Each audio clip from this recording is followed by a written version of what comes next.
Can you enlighten us on the boundary rules and the The catch, the ICC new playing condition? the boundary rule, you mean like the catch when the player is in the air beyond the boundary and beyond?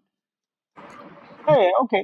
I really like getting into the intricacies of the laws of the game because I have a passion for that side of the game as well.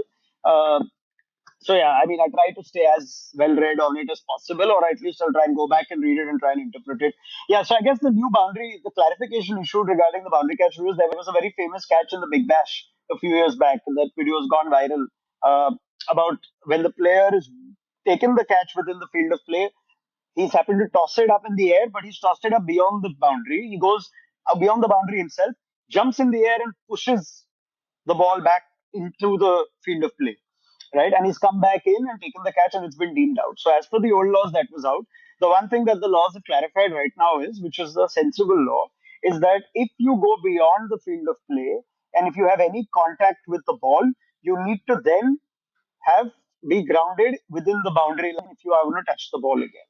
So this aspect of away, once you've gone beyond the boundary rope, to then be able to to have a contact with the ball while your body is not in contact with the ground, that was the confusing aspect because it allowed for the kind of bizarre situation where a fielder might be well beyond the boundary, but as long as he's in the air when he's touching the ball, technically he's still within the field of play. So here the key aspect is the field of play.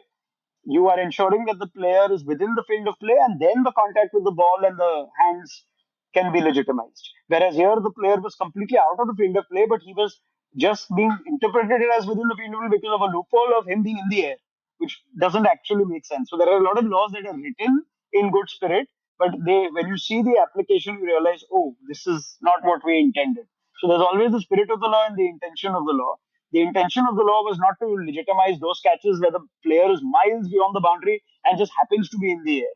So we don't want gimmicks. What we want is for the cricketing sort of merit to always remain intact. So that is what the laws try to protect. So in this case, it's quite straightforward. If I go beyond the boundary, then I can't just claim that I can touch the ball as long as I'm in the air. I need to reclaim my body within the field of play. I don't think I've simplified it, but that is just me running with it.